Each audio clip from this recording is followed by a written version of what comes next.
In this guide, I'm going to show you how to install apps on a Windows laptop or PC. This is Aiden from JustBoz, and before we get into this guide, make sure to like the video and subscribe to the channel with all notifications on. It really does help with the channel and it lets us know that you want more content like this, so we greatly appreciate it. If at any point throughout this guide you did have any questions, just ask them down in the comment section below and we can help you out further. I'm going to be doing my best to reply to every single comment down there.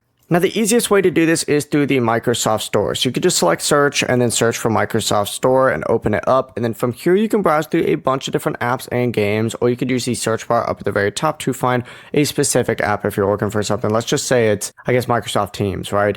Essentially, find whatever app it is that you want, select it, and then of course from here you're going to see install or get. Just go ahead and hit either of those and Windows will automatically download and install the app, and once it finishes, hit open to launch it. You can also find the app later just by opening up the start menu and you could search for it, or sometimes it also goes on your desktop as well and you can look for it on here, but the process really is as simple as that. Before you do leave, make sure to like the video and subscribe to the channel with all notifications on. It really does help with the channel and it lets us know that you want more content like this. We'd greatly appreciate it. And if at any point throughout this guide you did have any questions, just ask them down in the comment section below and we can help you out further. I'm going to be doing my best to reply to every single comment down there. Peace.